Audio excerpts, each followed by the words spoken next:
The bright lights of the television studio buzzed overhead as the crew rushed around making final preparations. In the green room, Staff Sergeant Thomas waited, his heart pounding against his chest. His palms were sweaty as he straightened his tie for the 5th time. The medals on his uniform caught the light, each one a story, each one earned during his 3 tours of duty overseas. He hadn't planned on speaking up, not really. Coming back home after 8 years in the service had been harder than fighting in any war. His neighborhood looked the same but felt different. The VA hospital was overcrowded, with veterans waiting months for basic care. His old friends struggled to find decent jobs, and his own military skills didn't seem to matter much to civilian employers. 10 minutes until we're live, called out a young woman with a clipboard, peeking her head into the room. Thomas nodded and took a deep breath. When he'd seen the announcement about the town hall meeting with President Trump, something inside him had clicked. He'd written his question without much hope, sending it in late one night after visiting his old army buddy in the hospital, a man who'd saved his life twice overseas but couldn't get timely treatment for his PTSD back home. 2 days ago, his phone had rung. "Your question has been selected," the producer had told him. "We'd like you to ask it personally." Now, sitting in this quiet room while chaos unfolded outside, Thomas wondered if he'd made a mistake. He wasn't political. He hadn't even voted in the last election. But the struggles in his community were real, and someone needed to speak up for the men and women who'd given everything for their country only to come home to broken promises. Through the monitor in the corner of the room, he could see the stage where it would all happen. Red, white, and blue decorations framed the set. The audience was filing in, regular folks in their Sunday best, excited to be part of a national broadcast. Camera operators moved around testing angles while sound technicians made final adjustments to microphones. The show's famous host appeared on screen, rehearsing lines with the teleprompter.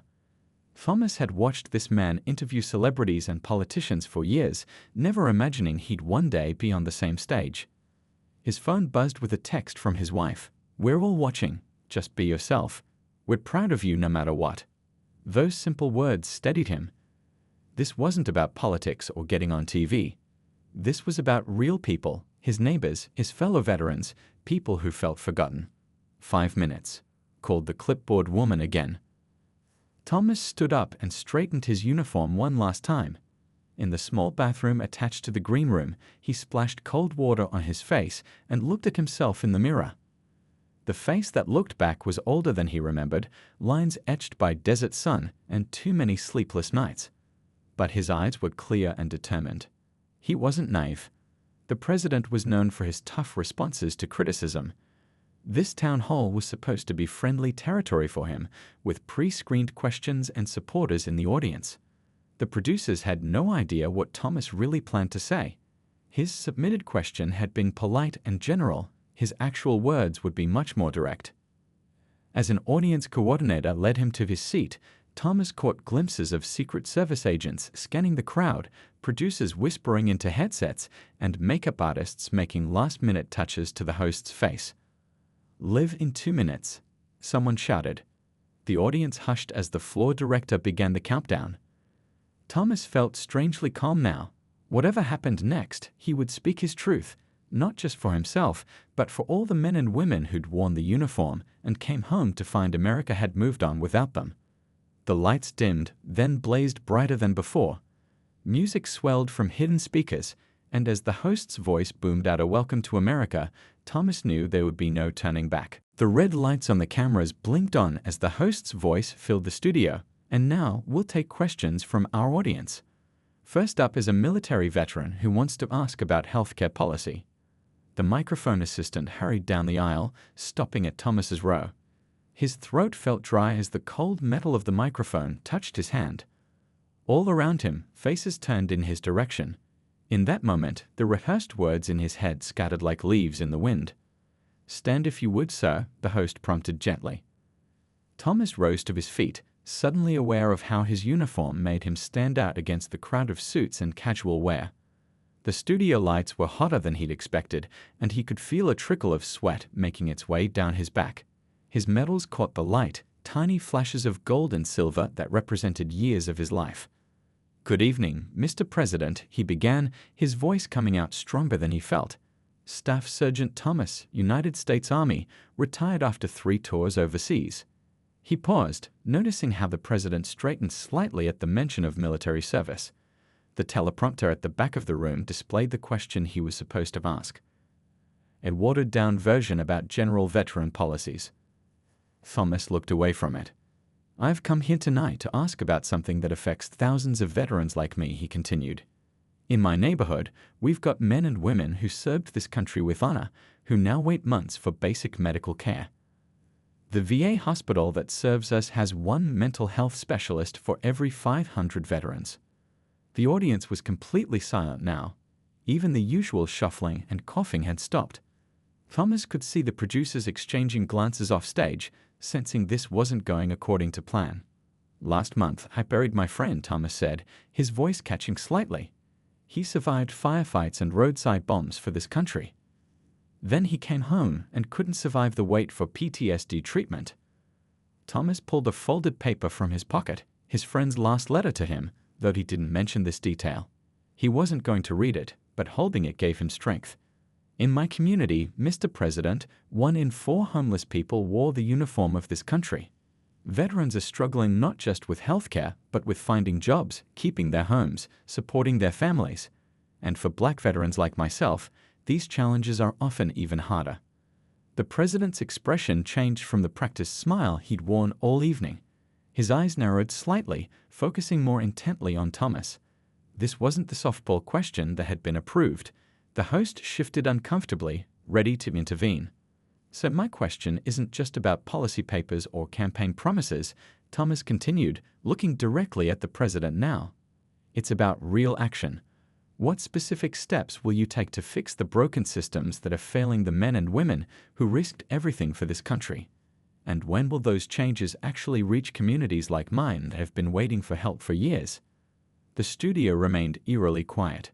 The 10-second delay on the live broadcast meant the network execs were already frantically discussing whether to cut away, but the cameras stayed fixed on the unexpected confrontation. The president leaned forward in his chair, his expression unreadable. For a man famous for quick comebacks and talking over others, his silence was striking. The teleprompter that usually provided his answers remained blank. This situation hadn't been anticipated. Thomas remained standing, heart-pounding but posture military straight. He'd said his piece without shouting, without anger, but with the direct honesty of someone who had seen both war abroad and struggles at home. Whatever came next, he'd spoken his truth. The host cleared his throat, ready to smooth over the moment and move to the next question. But then the president raised his hand, stopping him. "I want to hear more," the president said, his voice cutting through the tension. "Tell me exactly what's happening in your community." The host's face fell as he realized the carefully planned segment was going off script. "Mr. President, we have several other questions lined up if you'd prefer to." "No, I want to hear this," the president cut in, waving away the suggestion. He turned back to Thomas. "You mentioned your local VA hospital. Which one is that exactly?" A murmur ran through the audience. This wasn't the usual pattern of these events, where questions were followed by practiced answers before quickly moving on. The producer was frantically signaling to the host, who looked increasingly uncomfortable. Thomas cleared his throat. "It's the Greater Pinewood VA Medical Center, sir. Serves about 40,000 veterans across 5 counties. I know that facility," the president said, surprising many in the room. "Visited during the campaign. New building but understaffed." "That right?" Thomas nodded, caught off guard by the specific knowledge. "Yes, sir. They'd built it 4 years ago, but they've never filled half the positions. Veterans wait 3 months for routine appointments, longer for specialists." The president jotted something on a notepad, then looked back up. "And the homeless situation you mentioned, that's not just a VA problem, is it? That's housing and urban development, that's Labor Department, that's a whole system failure." The teleprompter remained blank. The president's staff looked increasingly nervous and he continued without their prepared talking points. "Sir, with all due respect," Thomas said, finding his footing in this unexpected conversation, "for us veterans, it doesn't matter which department is responsible. We just know the system isn't working. My buddy who couldn't get mental health care, he was told the next available appointment was 7 months out. He didn't have 7 months." The studio was completely silent now. Even the camera operators seemed transfixed by the unusual exchange. "You know," the president said, lean forward, "I've heard similar stories at every VA I've visited. Been going on across multiple administrations, both parties. My predecessor promised to fix it. I promised to fix it. But bureaucracy moves like molasses." He turned to an aide sitting nearby. "Get me Secretary Wilson on the phone after this. I want to know why Pinewood is operating at half staff 3 years after we increased their budget." Thomas hadn't expected this response. He prepared himself for deflection or empty promises, not specific engagement. "What about jobs?" the president continued. "You mentioned employment issues for veterans in your community. What skills are we not putting to use?" Thomas thought about his friends, former medics driving Ubers, intelligence specialists working retail because their clearances didn't translate to civilian credentials.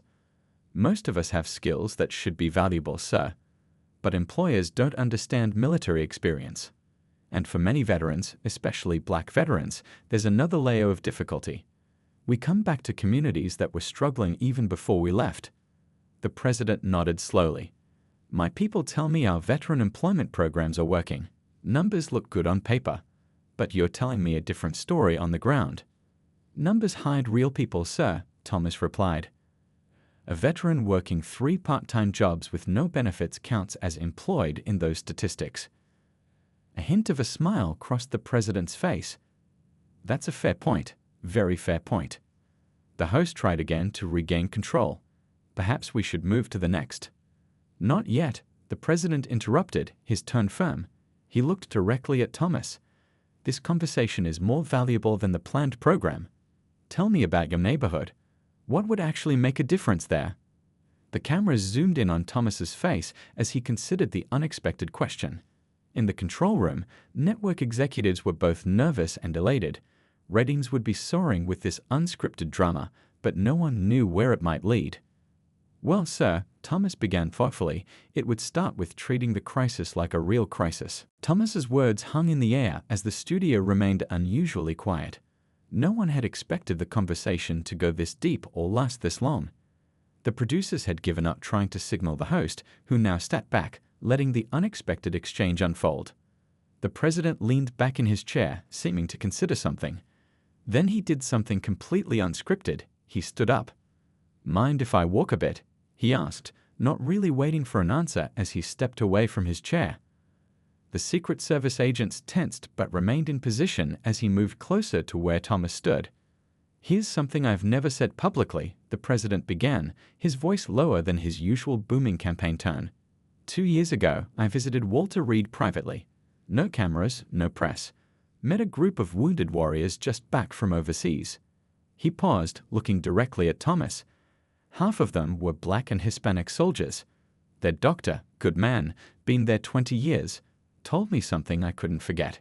He said these men and women were getting the same medical care as everyone else at Walter Reed, but when they'd go home to their communities, their outcomes were worse, much worse. A buzz ran through the audience. This wasn't the typical talking point they'd expected. "The doctor showed me the data," the president continued. "Veterans returning to certain zip codes, mostly black and brown neighborhoods, were dying at higher rates, not from their war injuries, but from things that should be preventable.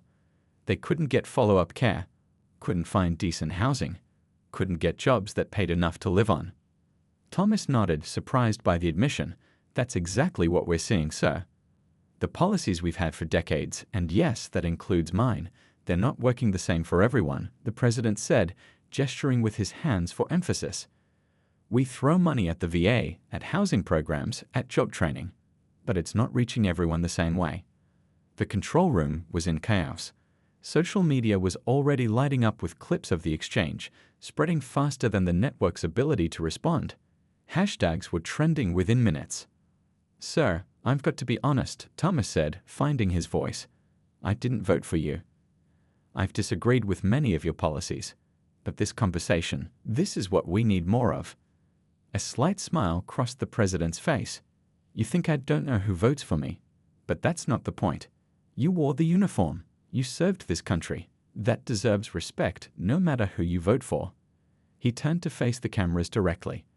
We've got a system that's failing too many veterans, especially in communities of color. That's not a political statement, that's just a fact. And facts don't care about your politics. Thomas took a deep breath.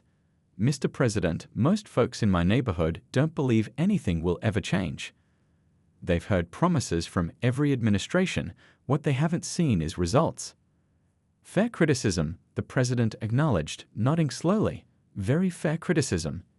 He turned to his chief of staff, who sat rigid with tension at the unexpected turn of events. We need to do something different here. Not just another program or more money thrown at the same broken systems. Phones throughout the audience lit up as viewers shared what they were witnessing, a rare moment of unfiltered conversation cutting through the usual political theater. Commentary was already divided, with supporters and critics alike struggling to fit what they were seeing into their usual narratives. The president turned back to Thomas. You know what the real problem is? People like me don't talk enough to people like you.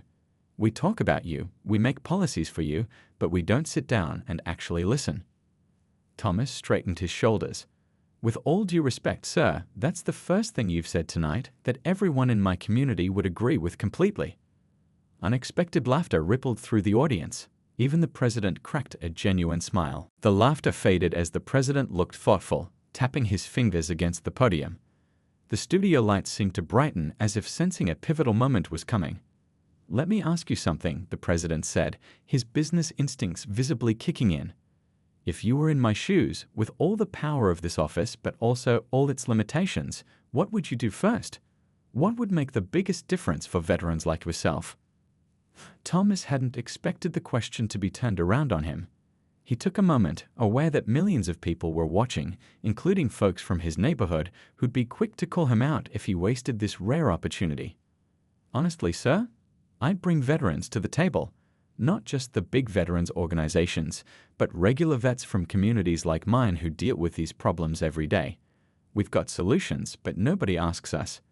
The president nodded slowly. That's actually a good point. He looked over at his chief of staff. Why don't we already do that? The aide squirmed slightly in his seat. Sir, we do have veteran advisory groups. But not like what he's talking about, the president interrupted. He turned back to Thomas. You're talking about vets from underserved areas, right? From the communities that are struggling the most. Yes, sir. The folks who know exactly where the systems break down because they fall through the cracks every day. The president walked back to his seat and sat down, his expression serious as he considered something. The host, sensing a possible conclusion to the exchange, started to speak, but the president held up his hand. Here's what I'm thinking, he said, looking directly at Thomas. We need a new approach, something that cuts through the usual bureaucracy. He turned toward the camera. Right now, on national television, I'm announcing the formation of a special Presidential Advisory Committee on Veteran Affairs, focused specifically on communities that have been left behind. The audience began to murmur with surprise. This wasn't how these events typically went. Presidential announcements were carefully planned, vetted by dozens of advisors, not made on the spot during town halls. The president's staff looked at each other in shock, but he continued. And I'm inviting you, he said, pointing to Thomas, to be part of it. Not as a token representative, but as someone who can bring real veterans with real problems and real solutions to the table. Thomas stood perfectly still, stunned by the offer. His mind raced through the implications. Working with an administration he had criticized, would his community see it as selling out, or as a rare chance to make actual change? I appreciate the offer, Mr. President, Thomas said carefully. But for this to work, it can't just be me. We would need veterans from different backgrounds, different regions, different political views.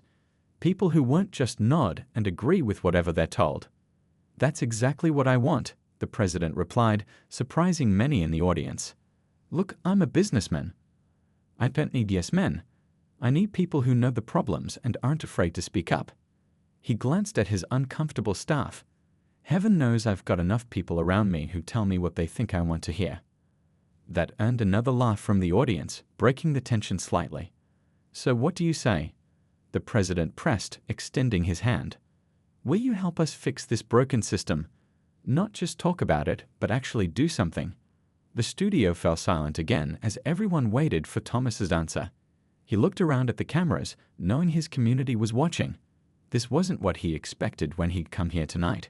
He planned to ask his question, maybe get a standard politician's answer, and go home. Instead, he was being offered a seat at the table. A real chance to make change. "Yes, sir," Thomas said finally, stepping forward to shake the president's hand. "But I'll hold you to those words. Real change, not just talk." The president's grit was firm as they shook hands. "I wouldn't expect anything less, Sergeant." The audience erupted in applause, many rising to their feet. For once, the reaction wasn't split along political lines. Something authentic had just happened on national television, and everyone knew they'd witnessed something rare in American politics, a moment of genuine connection across the divides that typically kept Americans apart. The morning after the town hall, Thomas woke up to his phone buzzing nonstop.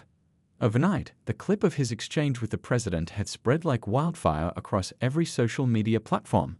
His small apartment was suddenly too small as neighbors, friends, and reporters crowded outside, all wanting to talk to the veteran who'd gotten the president to listen. "Your phone's been ringing for an hour," his wife said, handing him a cup of coffee. The worry lines around her eyes had deepened. "You sure about what you're getting into?" Thomas sipped the coffee, watching a news clip of himself on their small TV. It felt strange, seeing his face next to the president's on the morning shows. "Not sure about anything," he admitted, "but I couldn't say no to the chance to actually do something." Outside, a news van pulled up, the third one this morning. Thomas pulled the curtains closed. His phone rang again, an old army buddy calling from across town. "Man, you're either the bravest or the craziest guy I know," his friend laughed through the phone. "Half the neighborhood's calling you a hero. The other half thinks you're being used for a political stunt." "And what do you think?" Thomas asked. A pause. "I think if anybody can keep it real in that environment, it's you. Just don't forget about us when you're hanging out at the White House." Thomas managed a smile. "As if they'd let me through the door looking like this." He glanced down at his worn jeans and faded t-shirt. But 3 hours later, his phone rang with a Washington, D.C. number. The president's staff was already setting up the first committee meeting. They wanted him in the Capitol by next week. As news of the committee spread, opinions split sharply. Political talk shows buzzed with debate. On one channel, a pundit praised the president for his authentic leadership moment. On another, a commentator questioned if this was just an election year publicity stunt. By afternoon, Thomas's social media accounts had exploded. Supportive messages poured in from veterans nationwide, sharing their own stories of struggle. But there were harsh critics too, people calling him a sellout, questioning his motives, even threatening him for working with an administration they despised. At the local Veterans Center, opinions were just as divided. As Thomas walked in for his regular volunteer shift, conversation stopped. Some guys clasped his shoulder in support. Others turned away. "You really think anything's going to change?" asked an older vet who'd served in Vietnam. His weathered face showed decades of disappointment. "They've been promising to fix the VA since I came home in '71. "I don't know," Thomas answered honestly. "But I've got to try. If I turn down a seat at the table, I've got no right to complain about the meal they serve." His phone buzzed with a text from an unknown number. "Be careful. They'll use you for the photo op, then forget all about it."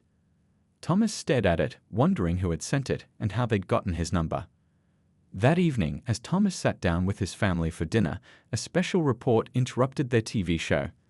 Political analysts were breaking down the town hall moment, frame by frame, like it was game film. What the president did was completely unprecedented, one expert said. Either a brilliant political move or a moment of genuine connection. Time will tell which. Another analyst disagreed. This committee will face massive bureaucratic resistance. The system is designed to resist exactly this kind of change. Thomas's teenage son looked up from his phone. "Dad, you're trending again. Some people are saying really mean stuff. And some are saying really supportive stuff." Thomas's wife added quickly, "Don't just focus on the negative." Thomas pushed his plate away, appetite gone. What had he gotten himself into? Would this committee actually accomplish anything? Or would he be used for political points and then discarded when no longer useful? His phone buzzed with another message. This one from a veteran he'd never met, living in another state, Watched you stand up for us last night. First time in years I felt like somebody who knows our struggle might actually be heard. Don't let them silence you." Thomas read the message twice. Then he straightened his shoulders the same way he used to before heading out on patrol. One step at a time. That's how you survived in war. That's how you get through this. 3 months passed in a blur of meetings, arguments, and small victories. The Veterans Advisory Council, as it had officially been named, gathered around a polished oak table in the east wing of the White House. Thomas sat among 15 other veterans from across the country, men and women of different races, backgrounds, and political beliefs, all united by their military service and determination to create real change. "The VA secretary says these proposals are too expensive," said an aide, sliding a folder across the table. Thomas picked it up, now comfortable enough in these surroundings to speak frankly. "Tell the secretary we've calculated the cost of doing nothing. That's the real expense." Another veteran, a former Navy medic from a rural community, nodded in agreement. "Veterans are dying waiting for care. That should be the only number that matters." Outside the windows, tourists snapped photos of the White House, unaware of the heated discussions happening inside. For Thomas, the grandeur of the setting had worn off weeks ago. Now it was just a workplace, one where he fought daily battles against bureaucracy and resistance to change.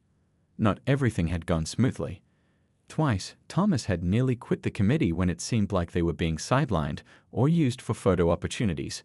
But each time, surprising progress pulled him back in. The president had actually listened when they'd pushed back against watered-down proposals, even overruling his own staff on several occasions. "We've got preliminary approval for the pilot program," announced the committee chair, a retired Army colonel. 5 cities, starting with the worst-performing VA facilities. New staffing models, reduced wait times, better coordination with local housing agencies. A ripple of cautious excitement went around the table. This was what they'd been fighting for, not grand promises or flashy announcements, but specific, concrete improvements to broken systems. Thomas's phone vibrated with a text message from his wife. "Don't forget, dinner with the neighbors tonight." Regular life went on, even as he shuttled between his community and Washington. The constant travel was wearing on his family, but they understood the importance of what he was doing. After the meeting, an unexpected summons came. The president wanted to see the committee members in the Oval Office. As they filed in, Thomas noticed the cameras, always the cameras, but was surprised to see that this wasn't just another photo op. Maps and charts had been set up, and regional VA directors were already seated, looking uncomfortable. "I've been reviewing your recommendations," the president began without preamble. "Some of my people think they're too aggressive, too expensive, too disruptive to the current system." The veterans exchanged glances, preparing for disappointment. Thomas felt his jaw tighten. "But I didn't hire you to maintain the status quo," the president continued, surprising them. "I hired you to fix what's broken." He pointed to the VA directors. "These folks are going to implement the first phase of your plan, starting now, not next year, not after the next budget cycle. Now." One of the directors started to object, but the president cut him off. "If you can't make it happen, we'll find someone who can." Thomas watched with a mixture of shock and satisfaction. This was more than he'd expected. Real action backed by real authority. After the meeting, as the veterans gathered their papers, an official White House photographer asked them to pose with the president. It was a moment that would be shared across all media platforms within hours. As they arranged themselves for the photo, the president glanced at Thomas. "Bet you didn't expect to be standing here 3 months ago." Thomas smiled slightly. "No, sir, I sure didn't." "Was it worth it? Speaking up that night?" Thomas thought about the late-night meetings, the frustrated phone calls, the criticism from both sides of the political spectrum. But he also thought about the pilot programs launching next month, the new mental health providers being hired, the housing initiatives beginning to take shape. "Yes, sir, it was worth it. Still a long way to go, though." The president nodded. "Always is, but this is how real change starts. Not with big speeches or campaign promises, with people willing to step up and do the work." The camera flashed, capturing the moment. Unlike the carefully staged photos Thomas had been part of in previous visits, this one showed something real.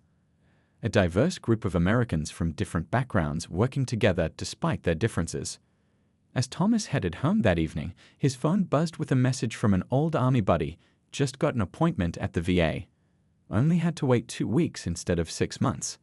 Whatever you're doing up there, it's starting to work. Thomas smiled as he read it. Small victories. That's how change began. Not with revolutions or grand gestures, but with small, hard-won improvements that made real differences in real lives.